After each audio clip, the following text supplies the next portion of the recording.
this last week of the preseason, and just some overarching thoughts. Now that the preseason is in the rearview mirror, talk about sort of what we have seen from these teams, some major talking points moving forward going into the regular season. Dalton, I got to ask you how you doing, but it's more than just from an NFL sense, because we had some college football games this weekend. I know you and Max were very excited to get the college football season kicked off and underway. How you doing, my friend? First week of both college and NFL. How you feel?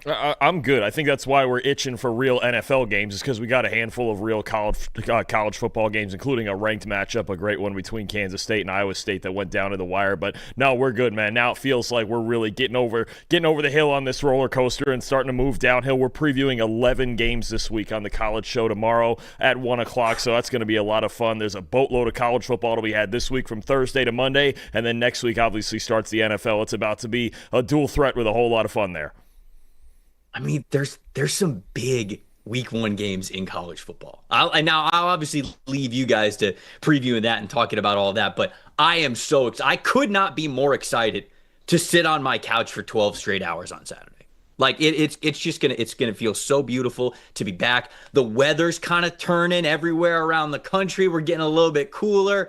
Football officially in the air. Best way to get ready for all of that football, whether it's college or the NFL, is with a PFF Plus subscription. If you guys don't have one, now's a great time to get it. There's so many benefits for a PFF Plus subscription, especially this time of year. You got maybe a couple of late fantasy drafts before the season starts. Okay, we got you there. You can check out the grades. You can see how players have been playing during the preseason. Get some usage in there. Say, okay, I think that this guy's a major sleeper. You see all that stuff with a PFF Plus subscription. You can see all the grades. It's the data, the grades, the everything that is trusted by all 32 NFL teams, as they are all our clients. Plus, what are we up to now? Like 134 FBS teams as well, college football teams that are on board with PFF. So you can have access to this yourself with a PFF Plus subscription. Go to subscribe.pff.com. Check it out. It's a year-long thing, but now is a great time to jump in. So make sure that you guys do that. We'll do, as we always do sort of on this Monday recap show, it's a grades release sort of focus even in the preseason. So we'll give you the top 5 graded players from each team as we go through every matchup. We'll give you some, in the details, in the weeds thoughts on maybe what we saw in this game, or maybe it's just an overarching thought in the preseason that we have for these guys going into the regular season. We'll start with the Steelers and the Panthers. Steelers end up winning this game 19-10. Top 5 graded players that we have here for the Pittsburgh Steelers. Number 1 on the list, rookie defensive tackle Yaya Black with a 91.9. He has looked good this preseason. Big shout out to him and how he's playing on that interior defensive line. Certainly when Derek Harmon, who we'll get to his current health status in a second, but when him and Keanu Benton and Cam Hayward, I mean, that is a really nice foursome that they've got there on the interior defensive line in Pittsburgh from how Black has played in this preseason. Wide receiver Scotty Miller with a 91.8, quarterback Skylar Thompson with a 90.5, running back Trey Sermon with an 87.0, and then defensive tackle Ezzy Miwao, I think is how you say the last name, if I'm saying that correctly, 83.9. We got a lot of preseason names in here, but I definitely want to give these guys some shout-outs for sure. Carolina's side of things, a guy that we're going to talk about quite a bit here in a second, safety Lathan Ransom with an 84.7, linebacker Chris Barnes with an 84.3, quarterback Bryce Perkins with a 79.5, tight end Dominic Daphne with a 73.7, and then edge rusher Princely Uman Mielen, the rookie there, with a 72.4. Dalton, overarching thoughts here on this game or the Steelers and the Panthers. I'll let you have the floor. Yeah, I think the real big news coming out of this game, obviously, was the Derek Harmon injury, and it looked a lot worse when he was carted off. There was maybe fears of a season-ending injury, but the good news is it sounds like it'll only be about a month or so until we see him again, and he was having a solid preseason, including in this game. So you hope their first-round pick can get back healthy in time for maybe by the end of September or so. But you mentioned it with Yaya Black. I mean, he's going to walk in there and just get right in the rotation, as if the Steelers don't have enough defensive line talent. They've got more of it coming on the way with these young kids. So I think that's really the big thing to come out of this game. The Steelers play the starting defense, I think, for a series or two. We saw the first of Jalen Ramsey in a Steelers uniform, and the Panthers, they basically, outside of a few young guys trying to win a job, they took this week off. And you mentioned it, their highest graded player in this game, Lathan Ransom. There's some real rumors that he's fighting for a starting job alongside, along with Nick Scott, for who starts alongside Trayvon Merrick there at safety. So Ransom's looked really good. We know he's instinctual. We know he's versatile from his time at Ohio State. He can play a lot in the slot, too. He had an interception in this game. I think that's somebody really, even as a fourth-round pick, that we knew when they drafted him, we were like, you know what? There's a road to playing time for him. Absolutely, because there's not a lot of starting spots locked in on this Panther defense. I think Ransom is a guy, if he doesn't start, he's going to play a whole lot of snaps for this team this year. Yeah, you mentioned, guys fighting for jobs. I think a lot of the jobs that you're sort of referencing there are roster spots or even practice squad spots on this team. But you're right, Lathan Ransom is fighting for a job, and that is the starting job at safety with Trayvon Merrick, as you mentioned there. The question just becomes, in my opinion, who plays where. And the way that Trayvon Merrick was sort of deployed last year with the Raiders, how excited the Panthers were to sign him this season, and for how versatile they've been playing Lathan Ransom, makes me feel as though he actually has an inside track to this starting job, because Nick Scott, he's been okay, and obviously he's somebody who can start for them, but his career, I think he's only had 1 year in his career, if I remember correctly, where he's had an overall defensive grade above 65, or at least above 70. And so a lot of times it's been like, yeah, okay, it's all right play for the safety position, but it's either too up and down or there's just not enough impact plays. Lathan Ransom's been showing already in this preseason he is capable of making some impact plays there. And I have some snap splits here for you guys. Trayvon Merrick last year when he was with the Las Vegas Raiders, he played 454 of his snaps as a box safety, box defender, and then 374 snaps as a free safety there. Now, Lathan Ransom this preseason, 37 snaps as a box safety and 42 as a free safety. So really a close to even split for both of those guys. And I feel as though this defense is going to have the confidence to play either one of these players in either one of these spots. And I really do feel as though Ransom, from what we have seen from him in the preseason, if he can take that into the regular season, that's the player that you start at safety. And in my opinion, that really just makes the secondary a lot better. If you've got two guys on the back end you have a lot of confidence in, tighter coverage, of course, means a little bit of extra time for that pass rush to be able to get home. So for me, Lathan Ransom, playing as well as he is really, really crucial for the Carolina Panthers, and that defense being better than what it was last season. So I think it's a good shout out by you with Ransom. And to me, he is the player that you start. As long as he's not overwhelmed, as long as he's playing confident, to me, you could start Lathan Ransom week 1 in the NFL. And so I wouldn't be surprised if he's out there as a starter, or at the very least, heavily in the rotation for the first couple of weeks of this season. Well, I'm with you. The biggest concern for me with this Panther team is their run defense, because it was so bad last year, by far the worst run defense in the league. And if you've got Ransom, the guy who led all safeties in run defense grade in college football last year, in there, I think you mentioned it with the versatility and his ability to help in the box. That could really be a big help early on, especially if he brings that physical style of play to the front alongside those linebackers. That's a great shout out by you there with his run defense grade when he was in college. Oh, Dalton knowing the college stats off the top of his head, folks. That's why you subscribe to the college football channel as well. I'm just letting you know. Giants and Patriots. Giants really take it to him in this game. 42-10. Now, of course, the score doesn't matter, but the performances certainly do. Let's take a look at the top 5 graded players for the New York Giants here in this game with their big win. Center Brian Hudson at the top of the list with an elite 90.7 overall grade. Rookie quarterback Jackson Dart, who we're going to talk about plenty here in a second, right there with a 90.4. Defensive tackle DJ Davidson with an 89.4. Cornerback O'Donnell Fortune with an 86.5. And then edge rusher Chauncey Golson with an 85.5. On the Pats side of things, linebacker Marte Mapu was at the top of the list with their top 5 graded players with an 86.2.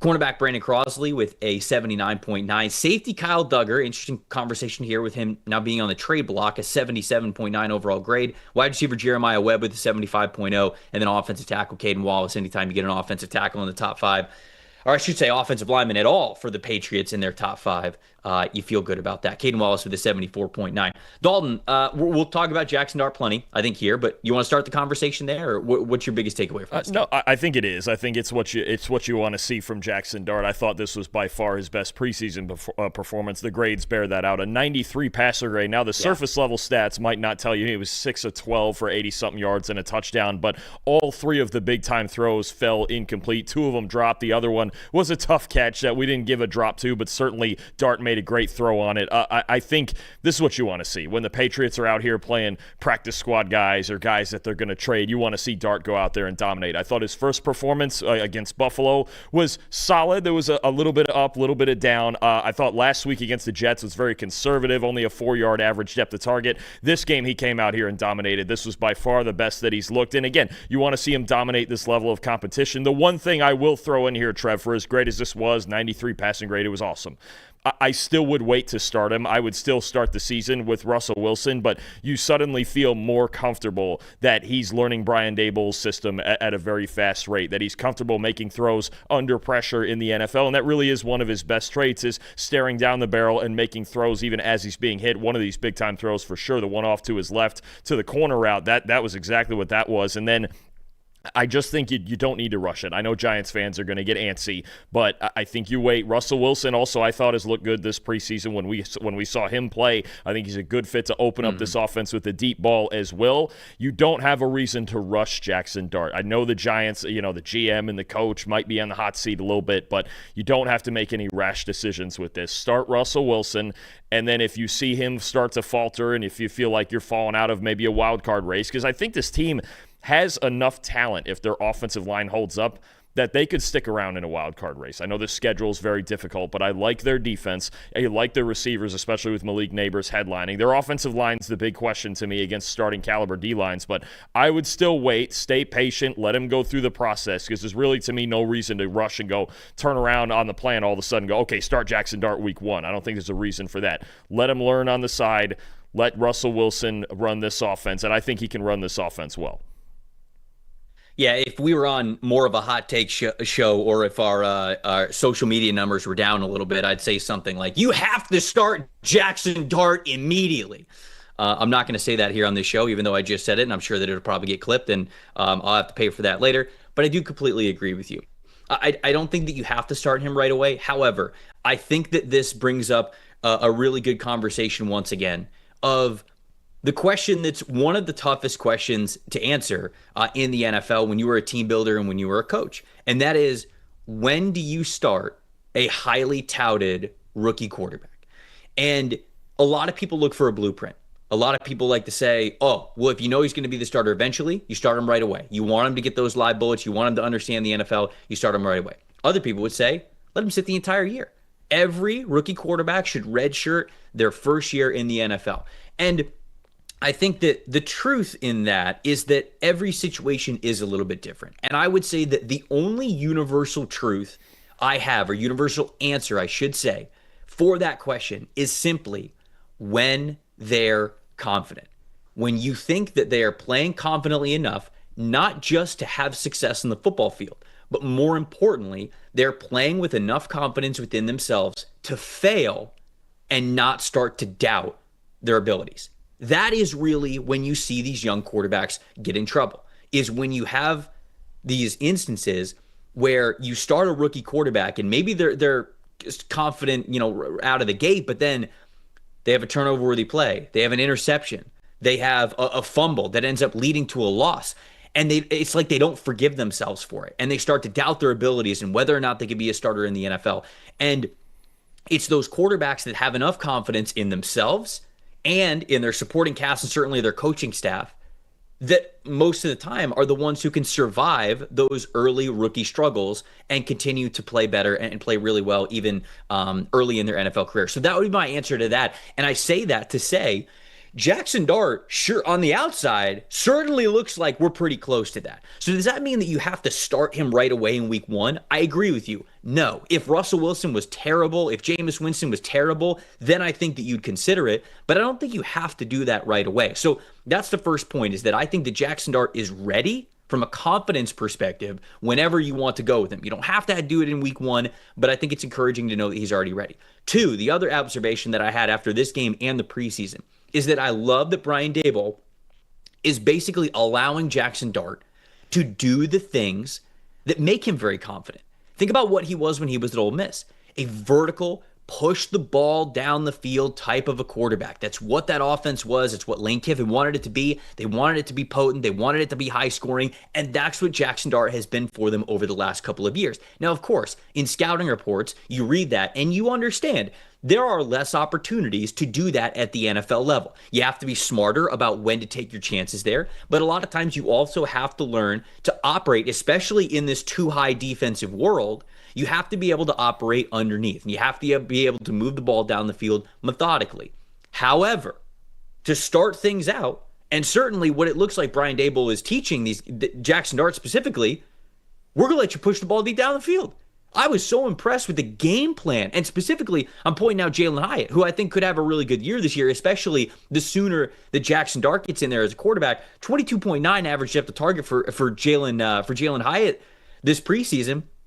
He had 9 targets overall in just this last game, which is a ton. And so they were very willing to go to him and to use him as a deep threat type of receiver, again, to maximize what Jackson Dart does well. I think sometimes when we think of rookie quarterbacks, I know I'm ranting here, but I think sometimes when we look at rookie quarterbacks, we say, whoa, hold on. You're not ready for the deep down the field stuff. No. You got to be checking stuff down. You got to be dinking and dunking, a little more West Coast offense. Then we'll open it up. Yeah, sure, that can be a viable strategy, but I think Brian Daboll is saying, no. What do you do that's most confident, most natural to you? It's throw the ball deep down the field. We're going to give you the opportunity to do that, and then when you are confident in that, when you realize, hey, I can play in this league, I can play at a high level, then I think the underneath stuff, the more methodical stuff will come as we kind of build off of that. So those two things, I think that he's playing with a lot of confidence, and I really love how Brian Daboll is approaching this, allowing him to take those shots deep down the field, empowering him to be able to do that, because I think that's going to yield the best results for Jackson Dart. So all that to say, we talk about landing spots for rookie quarterbacks, how much it matters. I think the early returns, or at least I should say the preseason returns for Jackson Dart and where he is with the New York Giants under Brian Daboll, it looks like a pretty damn good spot. Yeah, no, I absolutely agree. I think the other thing, too, to me that's been impressive is the pocket presence and his ability to step up in the pocket and move and make throws on the move. So, no, it was a really positive preseason. I mean, there's a lot of positive to come out of this preseason, certainly for the Giants with what they got from Dart and from Abdul Carter, for that matter. I mean, he looks like as a pass rusher, he's going to be a superstar. So it's really you get a lot of momentum for the Giants going into Week 1 here, and it's going to be fun to watch. I mean, between Russell Wilson, I mean, look at you mentioned vertical passers. Look at all 3 of them that they have. You've got Russell Wilson, you've got Jackson Dart, you've got Jameis Winston. Right. There's no question that Brian Daboll looked at this passing game the last few years and said, listen, we got to push the ball down the field because we just haven't been able to do it enough.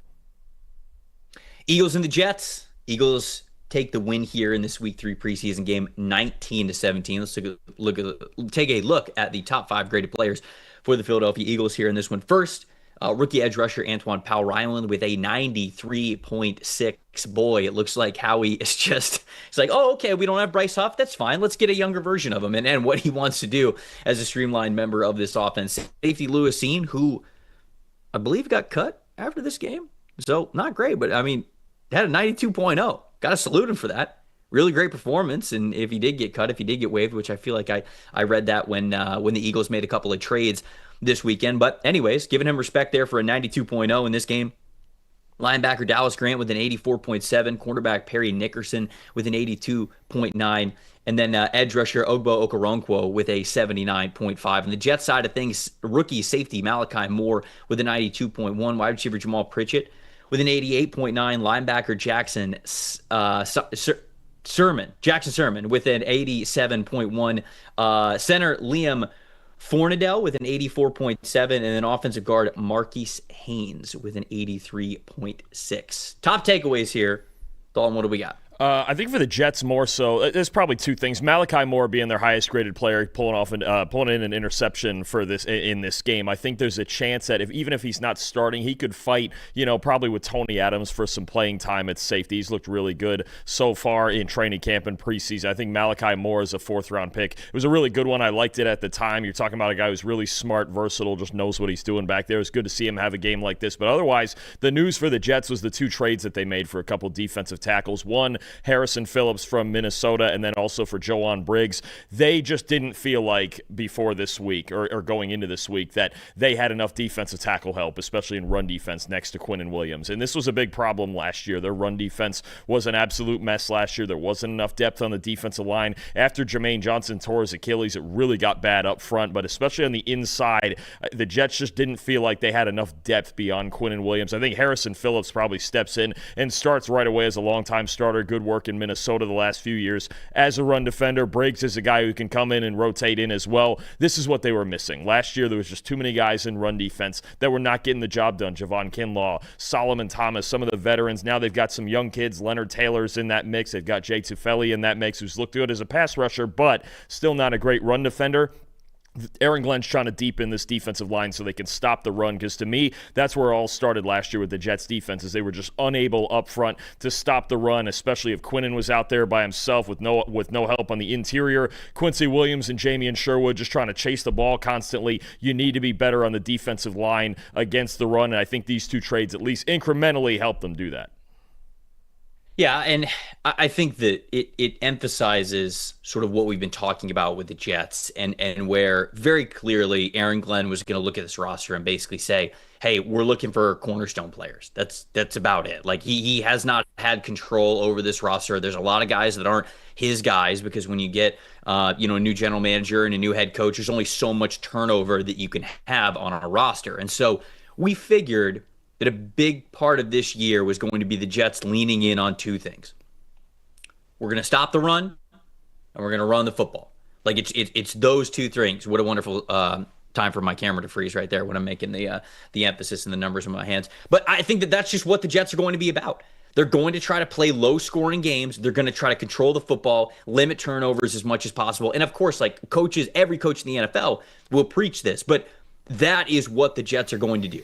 They're going to defend the run, and they're going to run the football. A lot of this year is just going to be predicated on how they defend the run and they rush the football. And those are the guys that I think you'll see continue to be on this team after just this year. For the Eagles, yeah, a handful of moves there. I mean, Tanner McKee has a fractured thumb. They end up going up and trading for Sam Howell, so now they've got Sam Howell and Kyle McCord to back up Jalen Hurts there. They also traded, you mentioned, for John Mechie, Fred Johnson as well, the offensive tackle for the Jags, which we'll get to the Jags side of things in a second for that, because I'm very surprised that the Jags traded Fred Johnson, especially for just, I think it was a 7th-round pick. It was either a 6th or 7th-round pick. I'm surprised they gave him up for that, because they must have a lot of faith in Anton Harrison to be that right tackle. But we'll get to more of the Jags side of things when we talk about the Jags final preseason game here. But yeah, I think the big takeaway was sort of just the moves that these teams made, mainly on the Jets side of things, and how much they're going to be leaning into stopping the run and running the football. Vikings at Titans.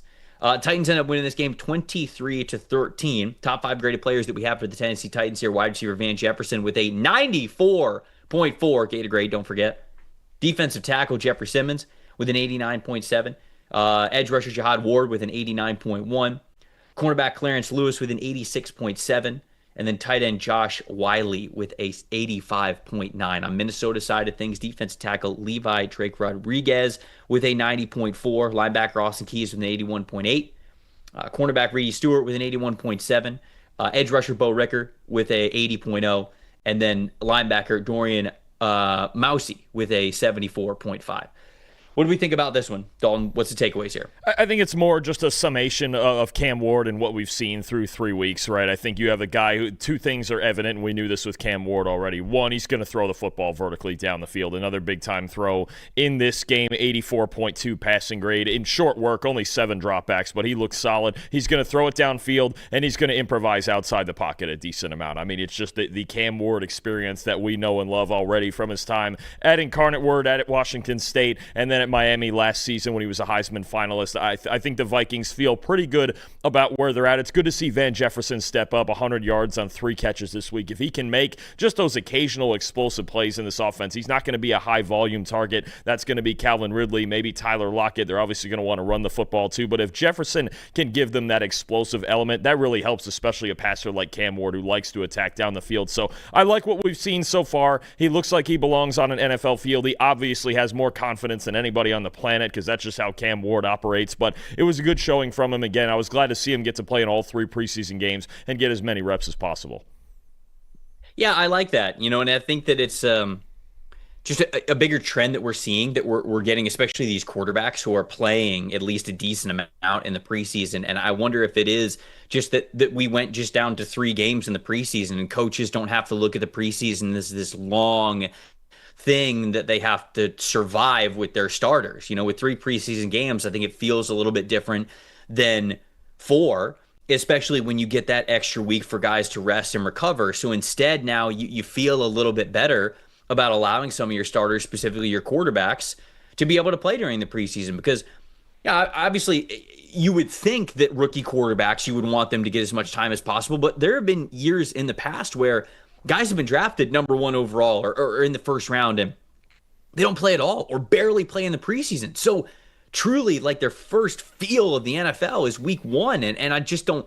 That's not great. Like, I don't think that any coach would necessarily want that, but they always felt like they were just trying to survive that preseason. I think things are a little bit different. I'm glad that we got to see Cam Ward as much, but I think that's just an overarching theme. We've seen a lot of veteran quarterbacks as well, I feel like, play a lot more in the preseason because of that. So I do think that is a good change there. On Tennessee's side of things, I'll go to the defense, and I'll shout out Cedric Gray, their linebacker there. 70.1 run defense grade, 80.6 pass rushing grade. So when it comes to his work between the tackles, really good stuff. Really good run defender. I thought he's made a handful of impact plays this season. Now, 50.6 coverage grade. Obviously, that's not ideal, but you look at a linebacker room that's James Williams, Cody Barton, Curtis Jacobs, Amari Burney, Brian Asamoah. I think that Cedric Gray could absolutely be a starting linebacker on this team. And I think that when you play fundamentally the way that he has this preseason, you give yourself a good chance to do that. So I just wanted to shout him out in this game. No, absolutely. It's Cody Barton and whoever wins the job next to him, and we're probably going to see some combination of all of those guys, right, depending on, obviously, injury situations. But that was the thing. The Titans had 5 linebackers last year who played at least 200 snaps, and none of them are on the roster. So it's complete. It's as turned over as any position unit in football this year. Barton, as the veteran, is obviously going to start. He's a solid run defender who struggles in coverage, but the rest of them, it's a wide open competition. I'd expect to see significant snaps from all of them until one of them really takes hold of it. Falcons and the Cowboys. Dallas wins this game 31-13. The top 5 graded players that we have here for the Cowboys. At the top of the list is offensive guard TJ Bass with a 91.4. Safety Mike Smith Jr. next on the list with an 87.5. Wide receiver Ryan Flournoy with an 82.3. Quarterback Joe Milton III with a 79.9. And then tight end Rivaldo Fairweather with a 77.5. On Atlanta's side of things, safety Ronnie Harrison with an 81.0. Wide receiver Nick Nash a 78.8. Defensive tackle Zach Harrison a 78.7. Tight end Nikola Kalinick with a 77.4, and then edge rusher Ronnie Perkins with a 76.0. High-level thoughts here, Dalton. What do we got? I think more so than anything from the game, the big news in Atlanta is a leg injury to Caleb McGarry that could have him starting the season on IR, which is not good. We know this offensive line, we designated their offensive line as their biggest strength. It's really the foundation, especially of their run game for Zach Robinson, and then obviously protecting Michael Penix. And of course, I've heard everyone mention over the last week that because Michael Penix is left-handed, Caleb McGarry's the blindside blocker, right? So, I mean, this is a big, big injury, but I think especially the possible loss of production up front in the run game, if it's Elijah Wilkinson starting, if it's somebody like Storm Norton, I think you're anytime you have to lose a starting offensive lineman for a significant period of time to start the season, it's not good, right? And I know they have Chris Lindstrom as a lead at guard, Matt Bergeron, Jake Matthews on the other side, but McGarry was just as important as anybody on this team, and you want cohesion on that unit. So I think it's really going to be something to watch early in the season, what the right side of this offensive line looks like against obviously teams in their division that are trying to improve in the pass rush, but they're playing Tampa Bay week 1. And as you know, Todd Bowles is bringing all sorts of exotic blitzes and things like that. If he's going to attack that right side a lot, whoever's backing up for McGarry could be a problem early on. The other thing I need to see is Jalen Walker healthy. I think, he's missed the last 2 preseason games because of a groin injury. James Pierce Jr. has looked good. I feel good about him on one edge, but they need Jalen Walker healthy in time for week 1 as well. So Atlanta dealing with some injury issues right now, but the McGarry loss, if it's for a long time, is going to be a big one. Yeah, I'll flip to the other side of things. Another area that I have of concern with these two teams, the Cowboys' run defense still stinks. It was bad. It was bad this entire preseason. 26.8 run defense grade as a team. I think that was just their defensive line, I believe I was sorting it with just their defensive line, whether it was just their defensive line or just overall total, it's worse in the NFL. And we looked at this defensive line and said, you have to make changes to this defensive line. You have to get a lot better in the defensive line.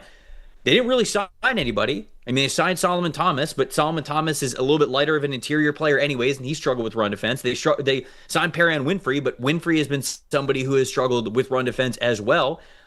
And they didn't draft a defensive tackle until the 7th round. I don't understand why the Cowboys thought, nah, we're good. Nah, it's all good. Don't worry about it. Don't really got to sign anybody. Don't really got to draft anybody. This was one of the worst run defense teams in the NFL last year, and then you didn't do anything about it. In fact, you lost to Marcus Lawrence. Obviously, Micah Parsons isn't out there as well, and you were the worst run defense team in the preseason. Dalton, I'm pretty worried about this Cowboys team. Again, you better hope that Dak and CeeDee Lamb and George Pickens and that offense, the offensive line being a little bit different, you better hope that you're scoring close to 30 points a game, because you're making it way too easy for other teams to run the ball and not only to score points, but control the clock on you. I think that's another big issue that doesn't get talked about enough when you were this bad at run defense. It's not just the fact that they're marching the ball down the field and they're going to score a lot of points on the ground. They're controlling the game. Your offense is on the field less. So I'm worried. I am worried about this Cowboys defensive line. And even if they figure it out with Micah Parsons, which I gotta think they're going to figure it out with Micah Parsons. I mean, there's just no way you could trade a player like this. So I think they're going to figure it out. But even with Micah Parsons out there, I am worried about this defensive line for Dallas. I really am. I mean, Parsons is a good enough run defender. He had a 65 run defense grade last year, but that's not going to be enough to change this unit. Trev, they had 5 defensive tackles this preseason, play at least 50 snaps total, right? Their run defense grades were all 46 or worse. This defensive tackle room, wasn't Mozzie Smith was the best one, wasn't he? If I remember that correctly, his was the 46. Yeah. Which is consistent with what he's done in the regular set. And even though we didn't see Oso Digizua at all, he's more of a pass rusher as well. It's not there. The inability this year for the Cowboys to run and stop the run is going to be a serious problem, especially when you think about the matchups in this division. You're playing Philly twice. You're playing Washington twice. These teams want to run the football. If they can just walk in and you mentioned it with Parsons. Trev, we're 10 days away. We're 10 days away from the Cowboys playing. Next Thursday, the Cowboys playing the Eagles. I mean, and even if Parsons is in there, again, there is no reason to believe that any team in the NFL playing the Cowboys right now can't just walk in and just run right down the pipe on them. And they did it all the year last year. The only team with the worst run D grade was Carolina. This is what you're talking about with this Cowboys front seven. It's extremely worrying. And if Parsons, for any reason, isn't on this team or doesn't play a significant amount, they're not going to the playoffs. They're just not, because they don't have enough answers on defense at all. And I don't even think, same thing with running the ball on offense.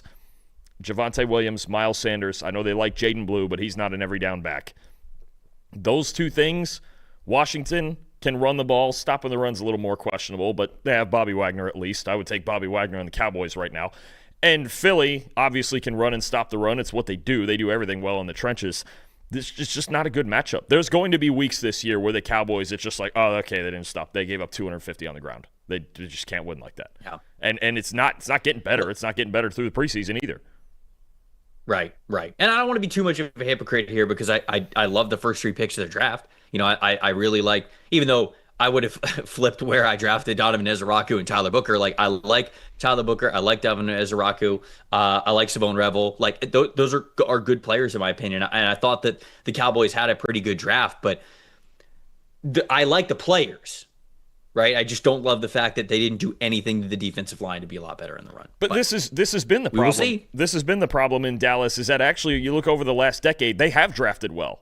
They do draft well. They don't go out and buy anything to support it. That's really the issue. I don't have an issue with the guys they drafted, but what they're going to ask them to do is going to be too much. I'm looking like even the defensive tackles that they have drafted as of late, like a lot of them are pass rush types. They really haven't gotten like this guy's going to be the beef for us. Yeah, I mean, Mozzie they maybe thought that Mozzie was going to be that, but obviously he has not been to this point in his career. You get John Ridgway, who was kind of that, but he was a 5th rounder in 2022. Osa, they drafted in the 3rd round, and like you said, he's more of a pass rusher type. Neville Gallimore, I feel like I mean, they haven't emphasized it a lot. But anyways, Trev, it's like there's an SEC before we coach. move on to the next game, got to talk to what I said. There's an SEC coach. I think it was Hugh Freeze who said you need length and girth to win. You need length and girth. I don't know if the Cowboys have enough of it. I just had to get that in there, did you? Absolutely. Let me talk to all the parents out there. Ask them a question. What's your child's future success look like for you? Is it them traveling the world? Is it them owning their own business? Living in a house that they're very comfortable with? Like, whatever it could look like for your kids, you can help them achieve that right now with the Kids Investment Account for Fabric by Gerber Life. Fabric by Gerber Life was designed by parents for parents to make it easy to plan for and manage your family's financial path.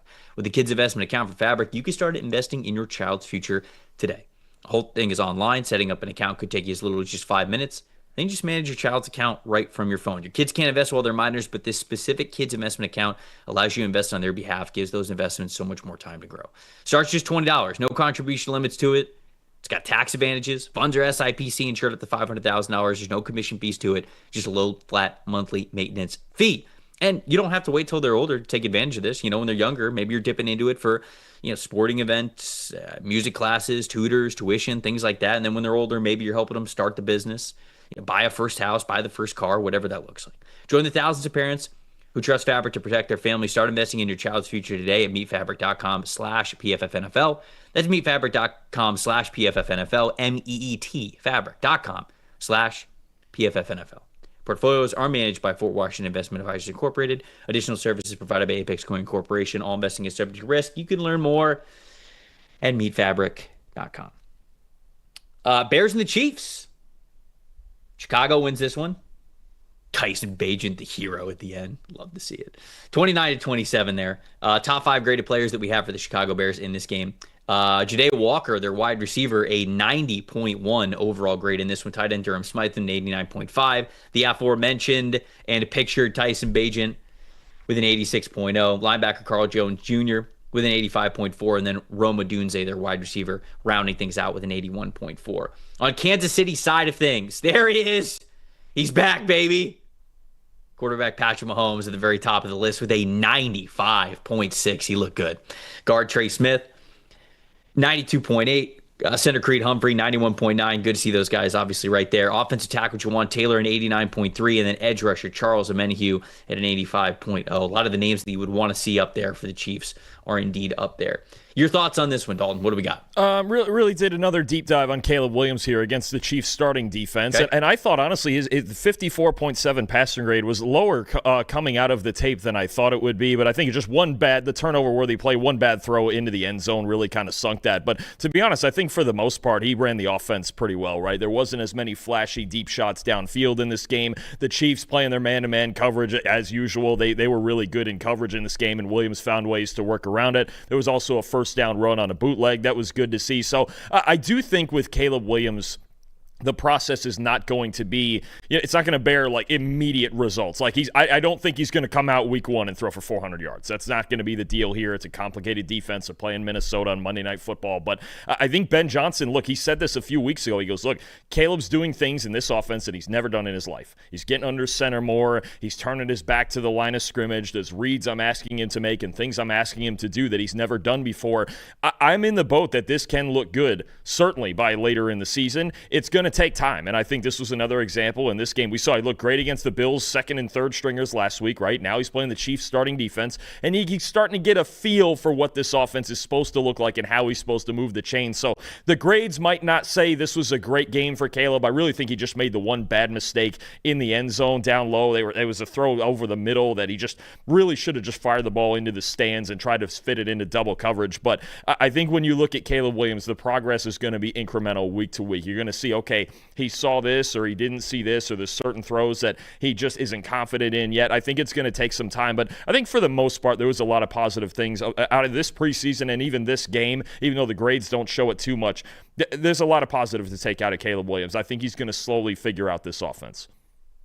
I'll flip to the other side of things for the Kansas City Chiefs, and I understand it's small sample size stuff, but I really do feel as though the preseason was emphasizing sort of what we've been talking about with the Chiefs all offseason long, and it's their focus on being a better downfield passing team and wanting to bring in more explosives, even in this world where a lot of defenses are going to try to limit Patrick Mahomes from doing that, playing a lot of too high safeties. When you look at the Chiefs' average depth of target in this game, 11.3. The last two seasons, 2023 and 2024, Patrick Mahomes' average depth of target was around a 7.3, a 7.4. So that is significant. That is 4 yards higher at an 11.3 clip that we saw this past game. Now, again, small sample size, but even in the little bit that he was out there, they clearly wanted him to look deep and push the ball down the field, and he did. As a team, so not just Patrick Mahomes in a small sample size in week 3, as a team, the Chiefs' average depth of target for all of their passers has been a 9.4, which is the 8th highest in the NFL. So I think all of those are little hints towards the Chiefs. And when you look at their offseason, obviously Xavier Worthy, Hollywood Brown, like they're just trying to get more explosive. They're trying to get these guys that can push the ball deep down the field and feel more confidently about that. I think you will see that more from Travis Kelce as well this upcoming season. I think that they maybe felt like they were a little bit too methodical. And I think that Travis Kelce, one, he's going to be really motivated to make up for what was, by his standards, a down year last year. But I think that it is going to involve looking his way deep more often. And I just think that the preseason has shown us that from Kansas City, that is what they are looking to do. The Ravens and Commanders. Ravens win this game 30-3. The top 5 graded players that we have for the Baltimore Ravens: cornerback Thomas Graham Jr. with a 95.2. Fellow cornerback Keon Martin with a 94.2. Another cornerback, Jalen Armour-Davis, with a 91.0. Whew, 3 elite marks from corners. You gotta love that. Linebacker Jay Higgins with an 83.2. Man, Jay Higgins making a case to make this roster. Offensive guard Ben Cleveland with an 83.0 to round things out for Baltimore. On Washington's side of things, linebacker El Cajo with a 90.8. Linebacker Duke Riley with a 90.1. Linebacker Cam Arnold with a 79.5. TJ, oh man. Come on, Trev. Maguran Yanga? There you go. Said in his best Florida accent. Love it. Thank you. I appreciate it. 79.2. That was a tough one. We might have to get back to the tape. We got to be ready for week 1. I got to get, I just Big TJ. I'm just kidding. Yeah, Big TJ plays in the trenches. Just could call him Big TJ from now on. No, I'll get his name right before we get to the regular season. And then tight end Ben Sinnott rounded things out with a 76.3. What are we talking about here, Dalton? I think just some storylines on the Washington side. I start to wonder, because he didn't play any snaps in this game and Washington didn't play any starters. I start to wonder if Josh Connerly's going to be the starting right tackle week 1. I know it's been kind of a battle, and they're doing some shuffling with guys like Andrew Wiley and Nick Allegretti, and Brandon Coleman played a good amount in this game, but Connerly did not. It makes you wonder if Connerly is further up on the depth chart than Coleman is, and obviously Coleman's got the versatility to play either guard or tackle. He can be a solid swing guy for you. So that's number one. The news this week of them trading Brian Robinson to San Francisco, where now he'll serve as probably the number 2 guy behind Christian McCaffrey, which there's a lot of San Francisco storylines that go into that could be a story. But I think for this team, they feel comfortable at running back with Austin Eckler, with Chris Rodriguez, and with everybody's favorite running back prospect, Bill Krosky-Merritt. So I think they just felt good about the depth on this team, and they felt like Brian Robinson, going into the last year of his contract, felt like he was expendable. And I find that very interesting, considering the youth that they have, aside from Austin Eckler, of course. But this team is going to find ways to run the ball. And I think especially for those playing fantasy out there, you're going to be battling whether it's going to be Rodriguez or Krosky-Merritt or whoever's going to be getting the carries in this offense. This is a Washington team that wants to run the football. It's obviously centered around Jaden Daniels and his ability with his legs as well. So this running back situation for Washington is very interesting. Yeah, I'll say that Jay Higgins is making an interesting case to be able to make this roster with just how high of a floor he has. He was somebody who I figured was going to be a day 3 or undrafted free agent kind of a guy, just because he doesn't have the movement skills that a lot of these other linebackers have. That, of course, when you are playing with more guys in coverage and lighter boxes, yes, you need guys to defend the run, certainly, but you also need guys who can really cover ground, because they're making up for less bodies that you have at the second linebacker level. But Jay Higgins, 90.9 PFF grade this this preseason. I mean, he's making a good case to be a roster player here for the Baltimore Ravens. Then Andrew Voorhees, we've talked about this one a couple of times here during the preseason. 94.2 PFF grade this preseason. Specifically, what he is a run blocker on outside zone concepts, I think is exactly what the Ravens are trying to lean into. So really big shout out to both of those guys. One trying to make the roster, one solidifying their starting spot. I think Baltimore's got to feel really good about both of those guys.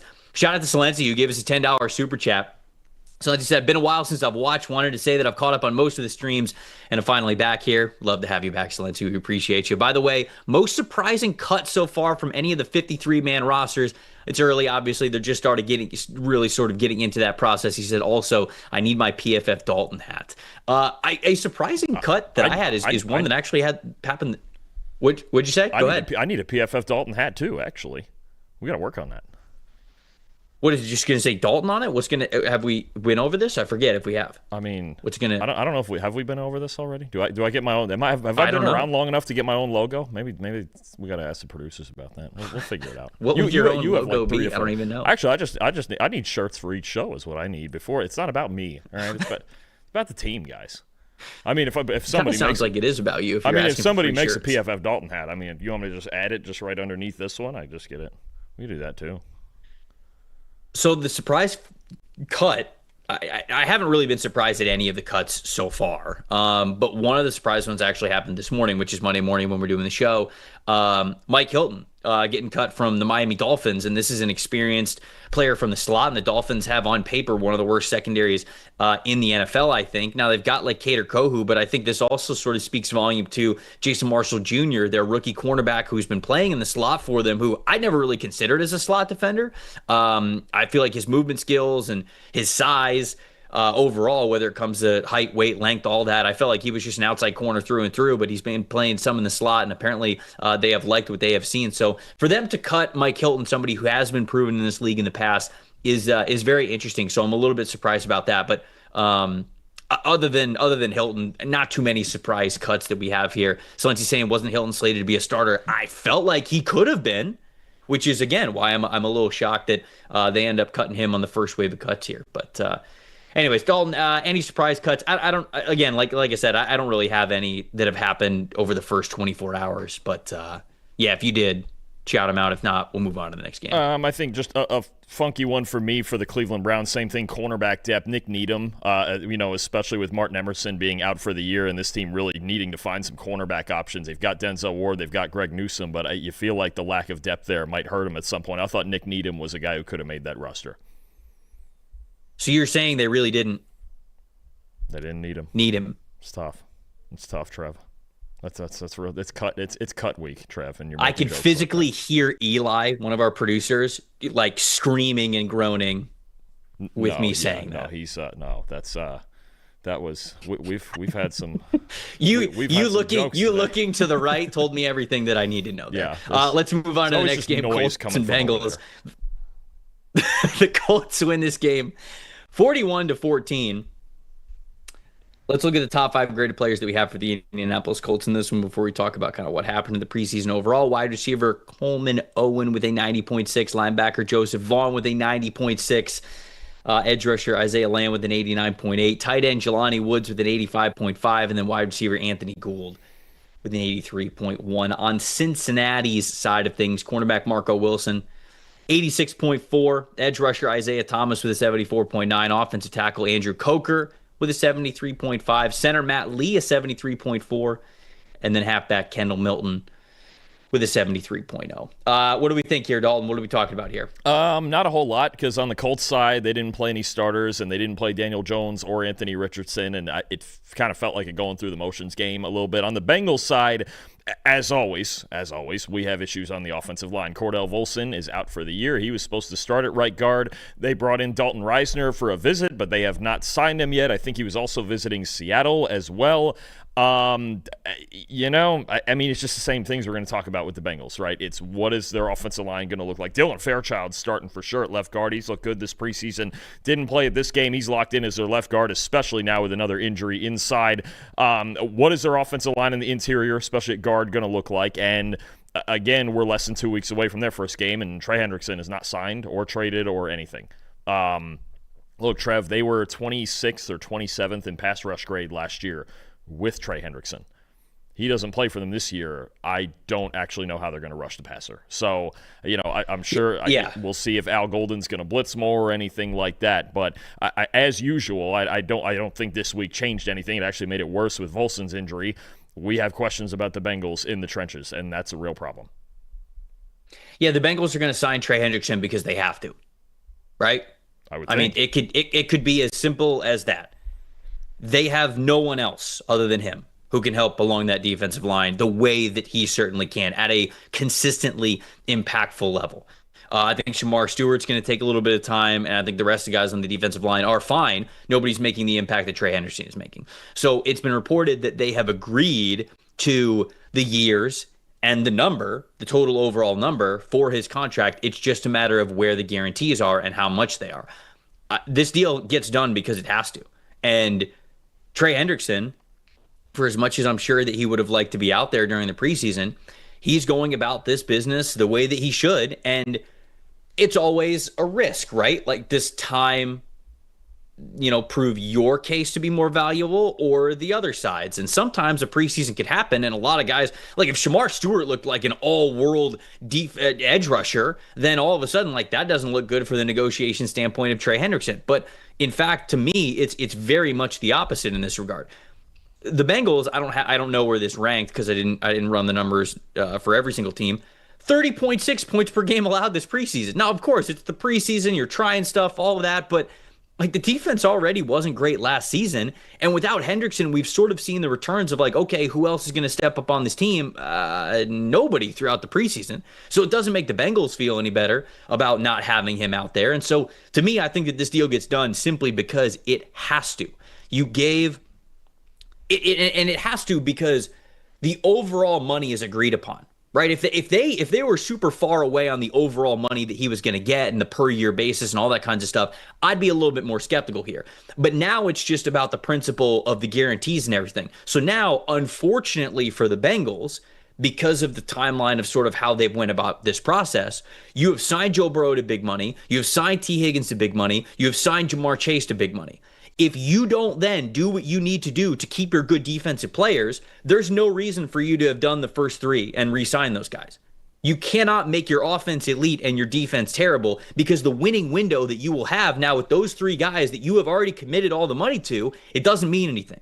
So in the NFL, of course, every team would like to win every single year, but that's just not the reality in this league. And the reality is you sort of have to pick your winning windows. You have to pick when you have a handful of young guys on rookie contracts that are playing well, bringing in the right veterans, having the right coach in place, of course, having the right quarterback. And Cincinnati is in their winning window. They're in their winning window right now. Now, that's not to say it's a final, like a product for them, but Hendrickson is part of that. And if you don't sign Hendrickson and if he's not a part of this team, I don't even know if you're in a winning window anymore. Which is crazy to say with guys as talented as that offense is, because I think they're going to put up a crap ton of points this season. So to me, yeah, that's sort of my little Trey Hendrickson rant as we are, 10 days before the NFL regular season. He's going to be a Bengal because he has to be. And if he's not, then I don't really know why you signed Jamar Chase and T. Higgins other than the fact that, oh yeah, they're good players. We just signed them. Okay, but what's the longer term vision? You've got to be building towards a championship caliber roster. And this is one of the final pieces to saying like, okay, we have the team to be able to do that is signing Trey Hendrickson. So again, if they were way off on the total money because they've already given a lot to the guys on the offense, then I'd be a little bit worried. I think that it's just as simple as, hey, you tried to play out the negotiation game. You tried to play out the waiting game. It did not work in your favor. You did not get any extra negotiating power because of how the team or the young guys played in the preseason. Time to just pay him. That's my Trey Hendrickson thoughts. Yep. Not much argument. All right. Rams and Browns. Cleveland wins this game 19-17. Take a look at the top 5 graded players that we have for the Cleveland Browns. Linebacker Devin Bush at the top of the list with a 90.3. Linebacker Eason Mascarenas Arnold with an 86.0. Offensive guard Tevin Jenkins an 84.9, edge rusher KJ Henry an 83.8, and then quarterback Dylan Gabriel. Wonder if we're going to talk about the quarterback situation in Cleveland here on the show. Guess we'll find out in a second. 82.7. On the other side of things, the Rams, wide receiver True Edwards, top of the list with an 87.6. Tight end Terrence Ferguson, love to see this, an 81.1, the rookie getting in there in the top three. Running back Jordan Waters with a 79.2. Wide receiver Drake Stoops with a 79.2. And then defensive tackle Jack Helflin with a 76.4. Thoughts overall, Dalton? I'm sure you're not going to talk about the quarterback position. There's nothing to talk about, right? I mean, no, there never is. In Cleveland, come on now. Look, they've cut Tyler Huntley. They're keeping the four guys that we've been talking about all preseason. And I actually think this game between Dylan Gabriel and Shedeur Sanders, and Gabriel obviously a whole lot better in this game. Shedeur taking, 5 sacks and 11 dropbacks, right? What you get, and something we pointed out through the first 2 weeks, with Gabriel taking snaps last week, Shedeur the week before, is kind of the analytics lesson of quarterback play under 2.5 seconds into the play is the more stable measure of predicting performance, right? And through their first games, I showed the grade split last week that it was Dylan Gabriel was way better under 2.5 seconds in rhythm getting the football out, and Shedeur was better after that. What you saw in this game was the instability of everything being so late in the play, and Shedeur obviously with the pocket presence and moving backwards with the sacks and all of that. That's what can happen if you're constantly relying on that level of improvisation, right, and making things happen with playground football late in the play. So I think it's just a lesson in that. I think people expecting that they were going to cut Shedeur, well, they really have no reason to, so you might as well keep all four guys, and maybe we'll see what happens with Kenny Pickett and the backup situation. But I think, look, Gabriel won this round. He's on time more often. He showed that last week that he's on time more often. Shedeur needs to speed it up a little bit, needs to step up in the pocket some, but it's a preseason game. It is what it is. Gabriel won this round, and now maybe we get into the regular season, and we're not talking so much about third and fourth string quarterbacks, but this is what everybody wants to talk about. So it is what it is. Shedeur did not look good. It was the flaws that, yes, were pointed out by everybody when it came to scouting him in the draft was, there's times back there he tries to do too much. And he's not the level of athlete that he can go out there. Like Josh Allen can do these things late in the play, and I trust him because he's a freak of nature. Shedeur is not that. He's going to have to win throwing the ball on time. Right now, Dylan Gabriel's doing that better. I think that people are just freaking out just to freak out, right? And just it's the fact that it's Shedeur Sanders, and that's really the only reason people are freaking out. Because to be honest with you, all of this incredibly expected, and also totally fine. Dylan Gabriel was always going to look better, in my opinion, right out of the gate than Shedeur Sanders, because Gabriel is so much more used to getting the ball out very quickly. He was better, I think, when it came to those pre-snaps reads and the quick reads when he was at Oregon. And Shedeur was a better playmaker down the field, somebody who I thought could play under a lot of really great pressure, but he was always going to struggle with a muddy pocket because he struggled with that at Colorado. And when we talked about his scouting report, it was, hey, you can kind of get away from some of this pressure at the college level, but these defensive linemen in the NFL, they're faster. So there were 2 specific plays in this very game that were learning moments from Shedeur, where you saw him sort of escape pressure right off the bat. He got outside of the tackle box, and you could see him looking down the field thinking that he had more time to continue to analyze where the defense was, where his receivers are going, and then all of a sudden, boom, his feet get tripped up by the defender, and he's down for a sack, or he's got to throw the ball away while he's falling down, or whatever it was. And so I just think that a lot of people are freaking out for no reason other than they just want to yell about something. How these guys played in the preseason very much was how their scouting reports read. And if you want to talk about certain opportunities, I wish that Shedeur would have got a little bit more opportunity in this game. I wish they would have given him a little bit more opportunity there, sure. But all of this, I think, is just very par for the course in what we were going to see from these guys early on. And so to me, it doesn't change the overall outlook of these players. And it just sort of, again, shines the light of like, hey, this is where these guys need to get better. This is maybe where their starting point is. Now it's time to see, can they take those next steps in the NFL to continue to develop? So them keeping 4 quarterbacks, I completely agree with you. Why would you not? There's no reason for you to cut any of these guys, really. In fact, if somebody was going to get cut, I felt like it was Pickett, but they traded for Pickett, so they probably weren't going to do that anyway. So Flacco was always going to be the starter. Gabriel and Shedeur were always going to look a little different.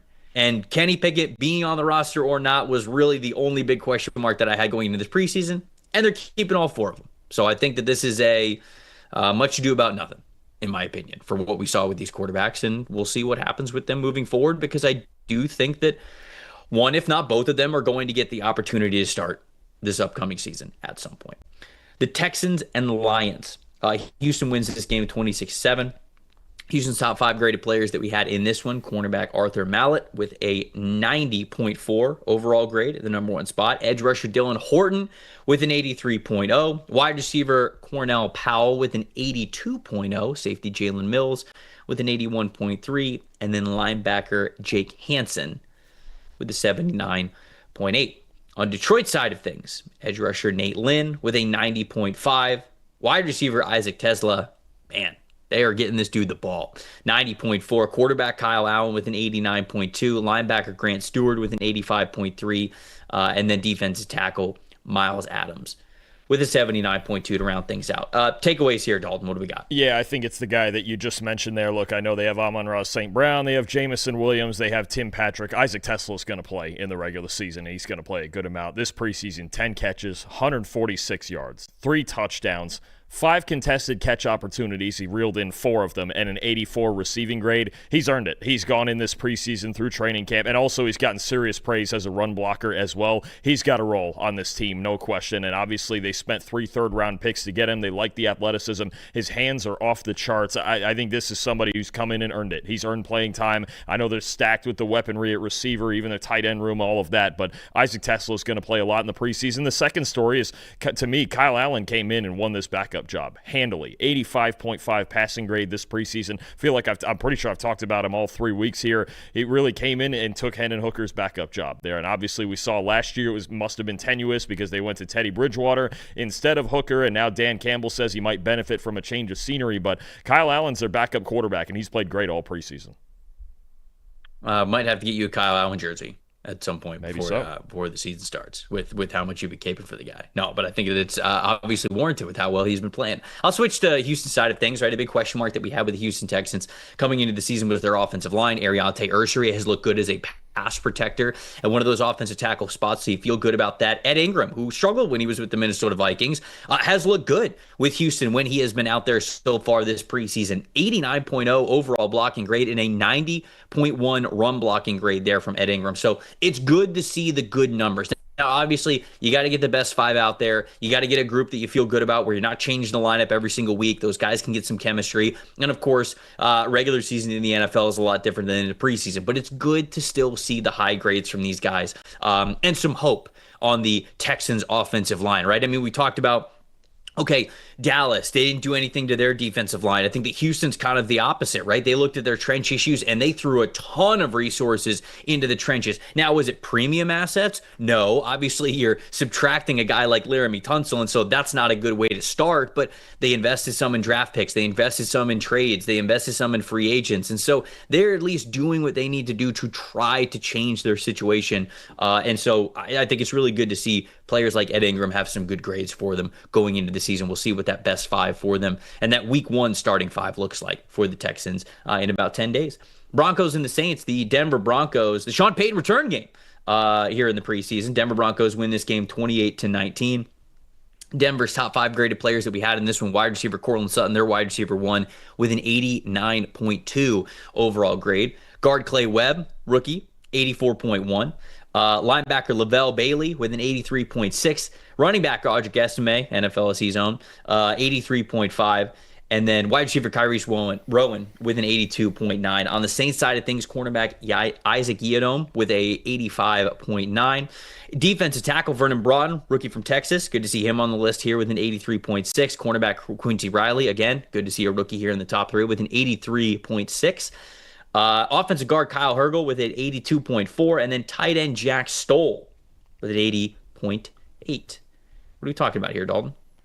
Trev, I'm going to get a poster of something you said in your last rant. You said it's good to see the good numbers. I think I need a poster of that up in here somewhere. That's good stuff. I think that's a great quote, especially at a data company. Like, it's good to see the good numbers. Love that. The Saints are hoping to see good numbers from one of these quarterbacks. I don't know which one is going to be. I have honestly no pulse on who has won or is going to win this job. Tyler Shuck in the preseason, 63 passing grade, 81.6% adjusted completion, 2 big-time throws, 1 turnover-worthy play. Spencer Rattler, 71 passing grade, a little bit higher, 81% adjusted completion rate, 2 big-time throws, 1 turnover-worthy play. Honestly, the more I watch these two guys and watching all 3 of these games, I don't think there's a great difference between them. I'm not really sure how the Saints and Kellen Moore are going to decide which one is the starter. Based on their performance, you could probably flip a coin. I'm not necessarily sure that that's a good thing, considering neither one of them's really taken a stranglehold of it, and they both had to play in all 3 preseason games to figure this out. But I think there's been moments for the two. Rattler's attacked downfield a little bit more. I'm not sure. At this point, this is a quarterback situation where I just won't be surprised either way. If they go with Shuck as the more recent pick, if they go with Rattler as the guy who started a handful of games for him last year, I don't think they're getting really all that much of different quality. Rattler's a little more athletic. He can get on the move a little bit more, but I think we're through preseason games and the entire process here, and I still don't really think either one of them has a major upper hand. I will go to the other side of things because I want to talk about Bo Nix a little bit here and what we've seen from him in the preseason, what we saw from him in this past game. This preseason, well, actually, I should start saying this. Bo Nix, who a lot of people talked about when he was coming out of Oregon, quick processor, right? Somebody who's going to get the ball out of his hands very quick, understands what defenses are giving him before the snap, somebody who is just going to be able to read defenses very quickly. And again, keep things on schedule, get the ball out of his hands very quickly. Last year, 3.02 time to throw for Bo Nix. So his time to throw last year was above 3. He was hanging on the ball a little bit longer. It was taking him a little bit longer to diagnose the defense and get the ball out of his hands. Now, his turnover-worthy play rate was still very low last year, which is good. But the time to throw average a little bit higher than you want. Anytime you're above 3, you want to try to get that down a little bit. This preseason, it's been a 2.60. And in this game, it was a 2.55. Bo Nix is speeding up his process to the point where he is consistently at a time to throw average below, let's just say, 2.75. We're going to be talking about somebody who really, really understands not only the offense that he is operating in and the capabilities of his wide receivers, being able to make checks at the line of scrimmage, being able to kill plays, adjust plays, things like that, but also a really great understanding of what NFL defenses are capable of. So that was a high-level takeaway for me, is that, yes, a little bit smaller of a sample size with Bo Nix, but in the week 1 and week 3 games that he played this year, the ball was coming out of his hand very quickly, and that is part of what a next step is for Bo Nix to be the quarterback that the Broncos need him to be to win this division and to go on a little bit of a playoff run. So I love to see, I know you're a big time to throw guy as a metric that's very important for quarterbacks. I loved seeing Bo Nix time to throw get a little bit lower and that process get a little bit faster, even just in the preseason. Yeah, and I think it's going to help even further reduce the pressure on him, right? And what I mean by that is that, so the Broncos led the league in pass blocking grade last year, but Bo Nix, the stat that he led all starters in, he was responsible in our grading for over 24% of pressures in his direction, right? And that means he was holding the ball too long and trying to improvise too much. He brings that number down, and he's going to be under pressure at a very, very small rate. And I think obviously when you can keep your quarterback clean more often and he's getting rid of the ball on time, he's going to be able to make even more great throws from the pocket than he did last year. So it is a good development, especially for him. If he's turning some of those pressure dropbacks that are unnecessary into completions, even short ones, just things that move the chains, he's going to be really good. I think I have a lot of faith in him in year 2 under Sean Payton. Again, he said we knew it last year. He's the perfect coach for him, right? Sean Payton's a perfect coach for Bo Nix. Just throw the ball on time a little bit more often to these young weapons, and he's going to be just fine. Seahawks and Packers. Green Bay wins this game 20-7. The top 5 graded Packers that we had in this game. Edge rusher Brenton Cox Jr. with a 93.1 at the top of the list. Linebacker Christian Welch with a a 90.7, excuse me. Defensive tackle Carl Brooks with a 90.6. Linebacker Jamon Dumas Johnson with an 89.9. And then linebacker Tyron Hopper continuing a fantastic training camp and preseason, rounding us out here with an 86.8. On Seattle side of things, safety Ty Okada with a 92.4. Defensive tackle J.R. Singleton with a 91.0. Linebacker Alfonso Tupatala, I think is how you say that. Now that I'm looking at it, 85.4. Wide receiver Cody White with a 78.0, and then linebacker Drake Thomas with a 76.1. Dalton, high-level takeaways. What do we got? Not a whole lot on the Packers side. It was cool to see Matthew Golden make a really nice 39-yard contested catch down the field from Malik Willis. Just the speed and the body control and vertical ability you want to see from Matthew Golden. Light work in the preseason, really, and obviously not playing with Jordan Love in this game because Love had the surgery on his left thumb, non-throwing thumb, but still a concern with the injury, so you want to hold him out. I think it's funny, a guy we haven't mentioned at all yet on this show is Jalen Milroe, but he's kind of struggled. We knew he was raw as a passer, especially with his accuracy. He struggled throwing the ball this preseason, 42.8 passing grade in the preseason, so I think very clear that he's going to be the third guy behind Sam Darnold, behind Drew Lock. He's going to develop behind the scenes, and as he should. I mean, maybe there's still a world where they use him in a wildcat. He's a rushing threat of some kind in this offense, but he needs to develop behind the scenes as a passer. And then I think the big story in Seattle is one of their day 3 picks, Torrey Horton. Might be in line for a good amount of playing time with what he's shown this preseason. Didn't play in this game, which I think tells you even more about what they think of him, right? A lot of times it's the guys that don't play that tell you a lot more in this final preseason game. I think Torrey Horton's the guy. He's going to battle, especially with Marquez Valdez-Scantling, for some of those vertical targets because he's definitely got the speed to do it as long as his knee is recovered from the injury, and so far it looks good. Yeah, I agree with you completely. I mean, we talked about that last week, how I feel as though Torrey Horton is somebody who's in line for a ton of targets, and I think that's going to be huge for him. Again, I'll just once again reiterate as well, I think that Tyron Hopper being in the mix as a run defender, how well he has defended the run this year, in my opinion, is going to be huge for the Packers, who that's somebody who wins a lot with athleticism. And a lot of times, okay, if you're winning with athleticism, maybe you're great in coverage, maybe you're great to the getting pursuit to the sideline, but it's tough for you to really take on blockers that are climbing to the second level and really get into the line of scrimmage and into the backfield. But Hopper is showing that he is much improved from what he was last year, and that was really great to see for those two teams. The Jags and the Dolphins, Miami wins this game 14-6. Miami's top 5 graded players that we had in this game, wide receiver Malik Washington at the very top of the list, a 92.6. That elite number, very familiar to him and how well he played, especially in his last year when he was at Virginia. Safety John Saunders Jr. with a 91.4. Linebacker Channing Tindall with an 88.6. Cornerback BJ Adams an 82.9. And an offensive guard Keon Smith with a 77.9. On Jacksonville's side of things, guard Sal Wormley with an 84.9. Tight end Patrick Herbert with an 83.8. Tight end John Copenhaver with a 76.4. Quarterback John Wolford with a 74.6.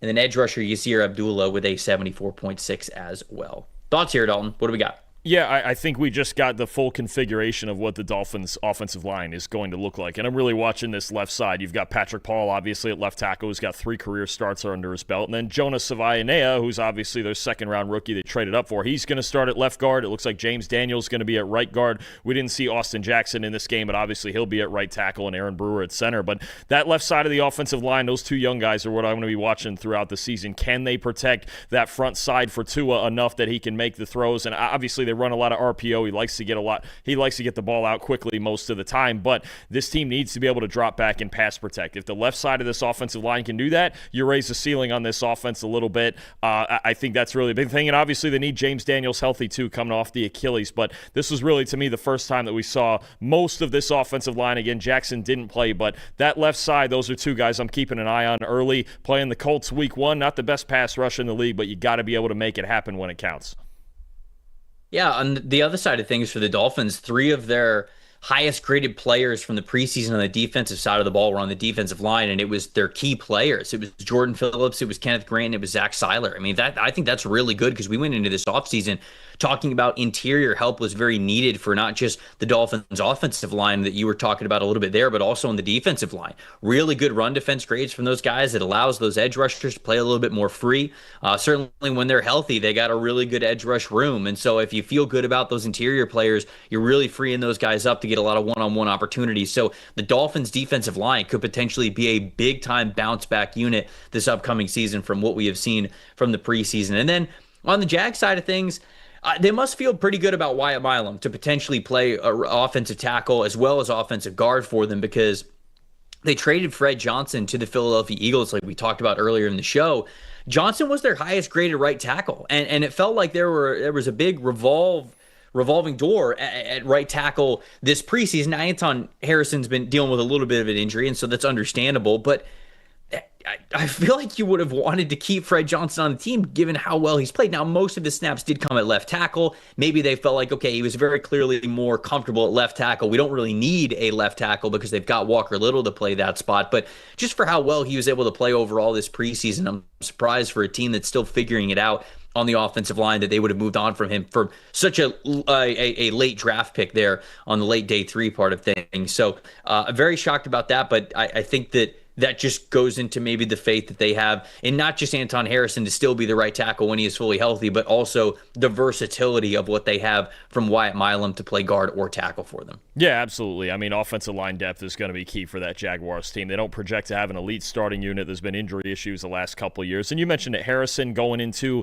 year 3, he's been okay the first 2 years, but not great. You really hope to see a bigger step and see what you have long-term in him. But no, it's certainly the depth is going to be a concern. And maybe it's just a case where, look, Philadelphia just wanted a guy who was in their system on their team last year. Maybe they didn't love the tackle depth that they had with Kendall Lamb and Cameron Williams and guys like that. Maybe just get a familiar face back in Johnson and give up some draft capital to get him. The Buccaneers and the Bills faced off in week 3 here. Buffalo wins this game 23-19.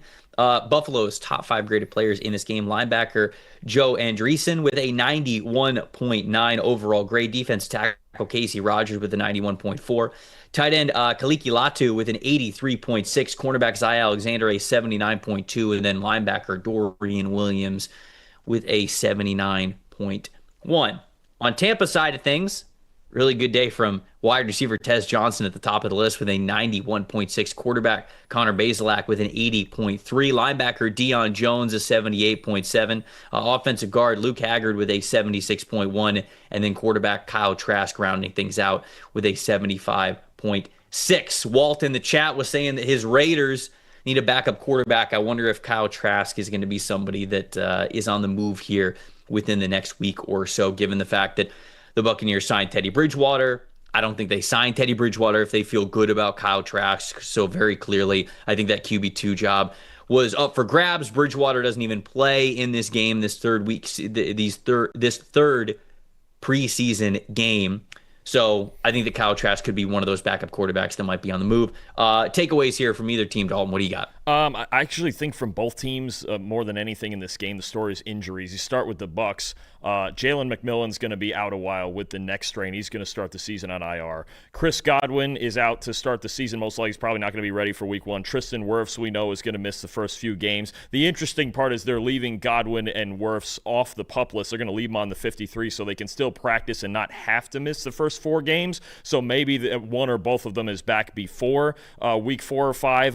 And I think what it does for the offense is you look all of a sudden with how thin the receiving core got without Godwin and McMillan early. Emeka Egbuka's your wide receiver too, and he's played well this preseason. They obviously love him. He's got that professional approach. He's comfortable in tight spaces. He's a really good possession receiver.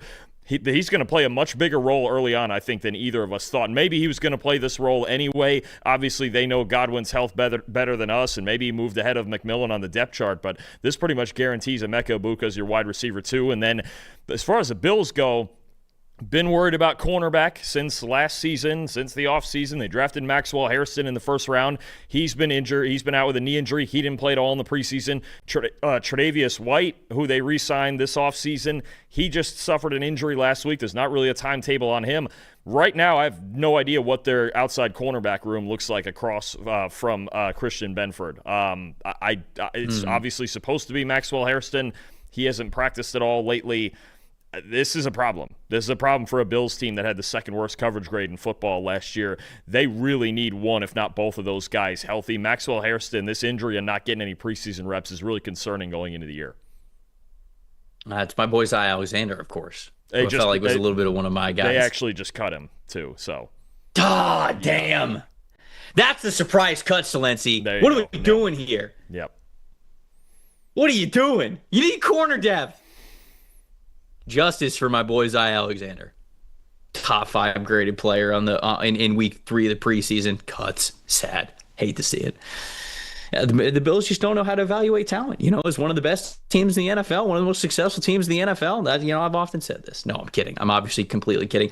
I do think that the big storyline for these two teams, well, one, I do think the Bills have to absolutely figure things out on the defense side of the football. I think that you wanted that unit to be better going into the season with a lot of resources given to that, especially the draft resources that they have. They need Maxwell Harrison out there. There's no doubt about that.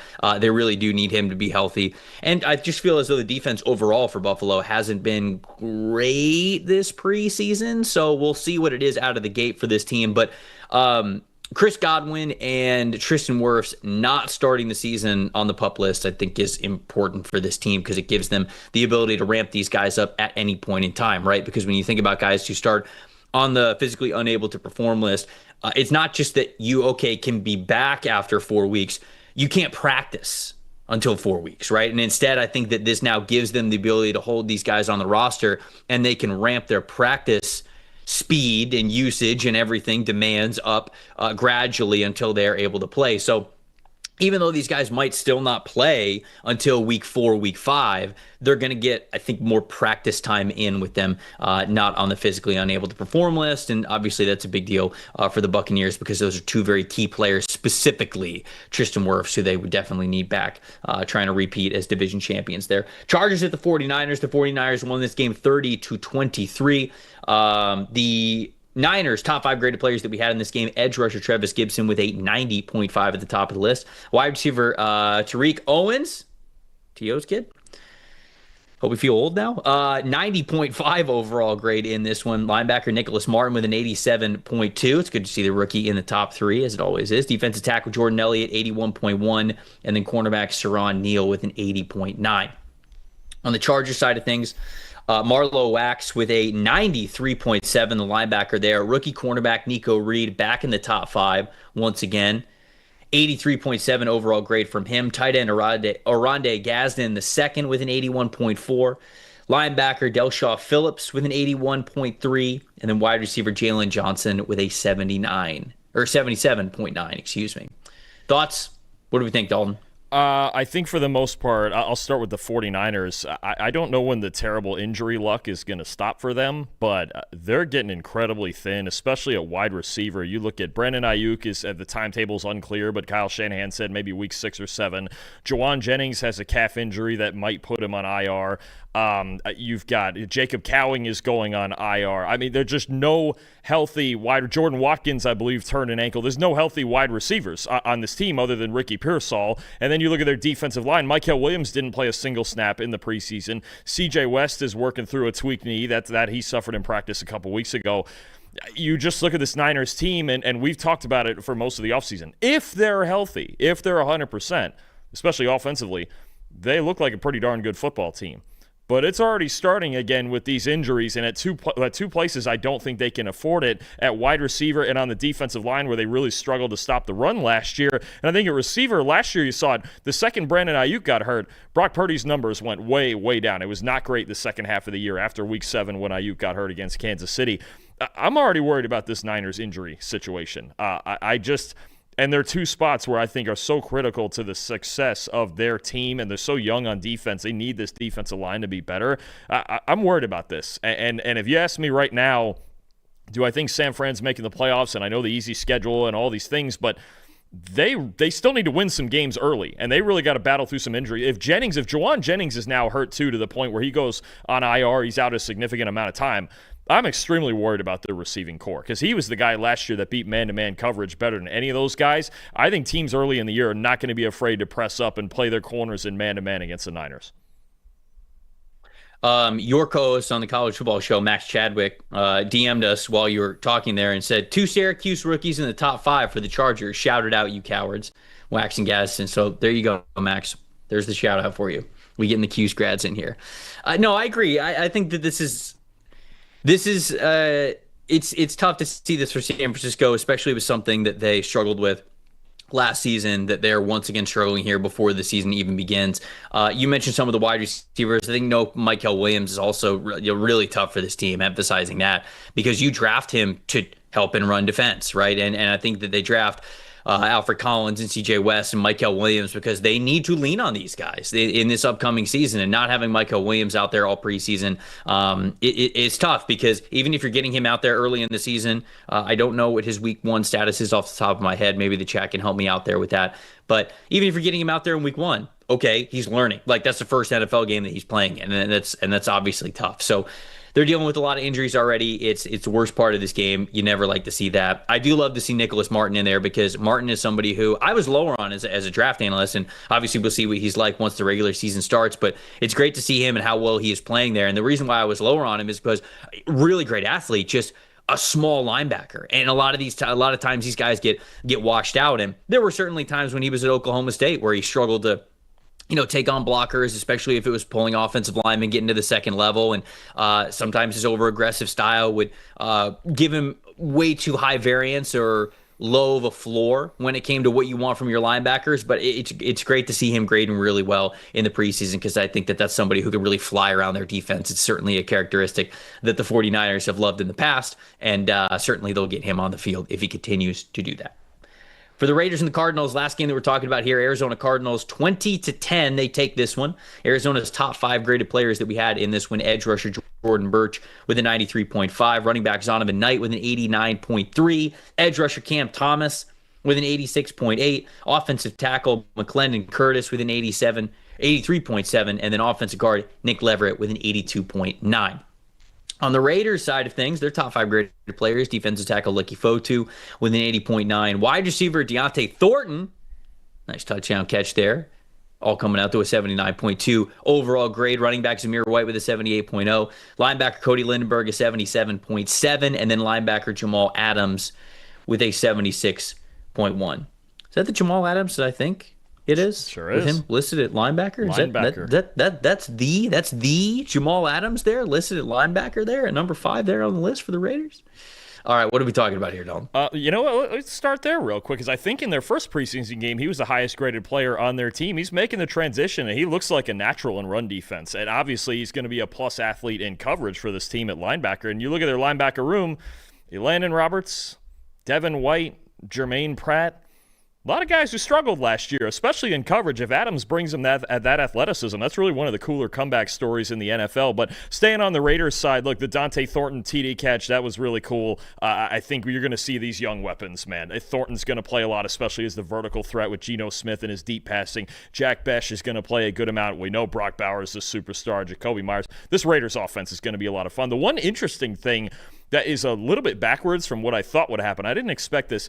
They're going to go into the season, I believe Pete Carroll already announced this, and you saw it in this game. Jordan Meredith is going to be the center, and Jackson Powers-Johnson's going to play right guard. Now, I wonder what sort of discussions Pete Carroll and Chip Kelly had about this, because I thought Powers-Johnson, obviously he was the center his last year at Oregon, and best center in the country. Last year I thought he looked better at center than he did at guard, but I guess they're liking this alignment with Powers-Johnson at right guard with Jordan Meredith at center, and then they've got Parham and Colton Miller and DJ Glaze. I think it's a good offensive line. I'm just surprised that we got to this point where Powers-Johnson is actually the guard and Meredith is the center, when it was the other way around for the most part last year.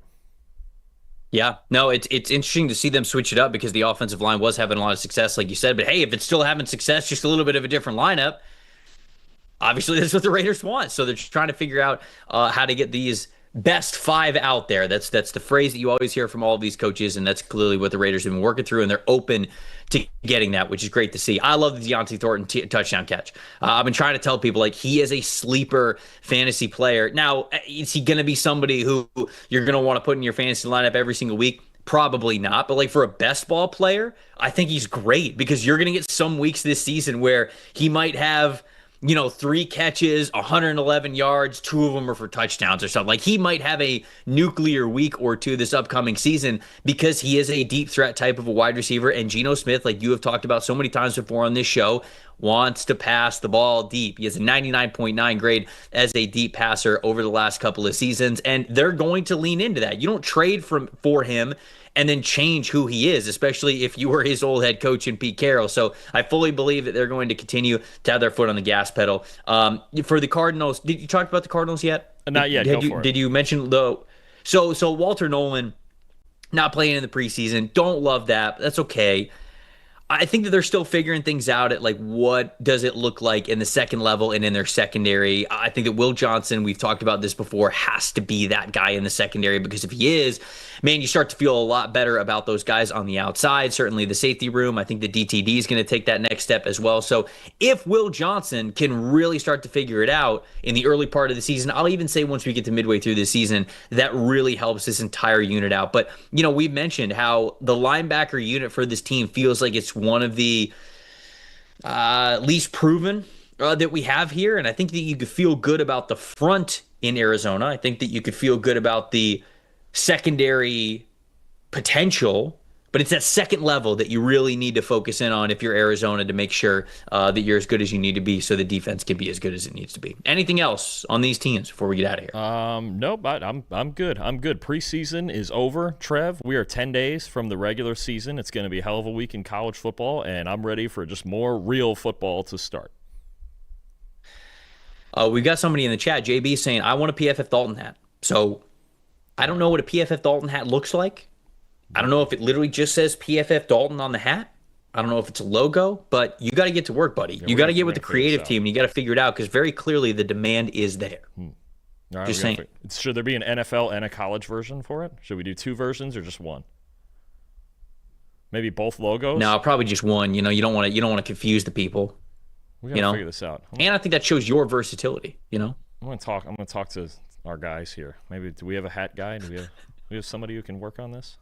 I don't know if we have a specific hat guy, but if we don't, maybe we need to get on it. We'll figure it out. Shout out to our sponsors of this show. We love you. We appreciate you. If you are interested in sponsoring anything that we do at PFF, whether it's this show, whether it's some of the podcasts, whether it's all sorts of other work that we do, sales at pff.com. That's the best way to do it. So shout out to everybody who's a sponsor right now. If you're interested, that is where you can reach out to find more information. Shout out to everybody who has a PFF Plus subscription. We love you guys. We appreciate you. And if you don't have it, what are you doing? Now's a great time to get in. I said earlier on the show, this is a great time to get a PFF Plus subscription, because there's so much value immediately. Not that there's not great value all year long. It is. It's an annual subscription, so you get to have it throughout the entire football calendar, get the most out of PFF and everything that we have to offer. But right now, you get the fantasy football advice for any, last-second fantasy drafts you're doing, or any changes that you want to make to your roster, some best ball drafts that you got going on. Nathan Yankee's got you with his best ball rankings and all that good stuff. So if you're into fantasy football, it's a great resource that you have there. As we get into the season, everything that we'll be talking about here on this show, all the grades, all the data point, everything, you guys can see that for yourself. And then, man, I got big plans for what we are doing from a draft perspective. The MDS, the depth, the scouting reports, the player comps, the specific team fits, all of that good stuff, you'll be able to see the second that I put it out during the season, but also once we get into draft season as well, if you get that PFF Plus subscription. So make sure you guys are doing that. Dalton and I will be back with you tomorrow, very soon, in fact, same time, 10 a.m. Eastern time, as we have 2 more divisional previews that we have before we get the regular season kicked off. So we're talking about the East, we're talking about the AFC East and the NFC East. So for Dalton Wasserman, I'm Trevor Sikkema, saying thank you guys so much for watching the PFF NFL show. We will see you guys tomorrow.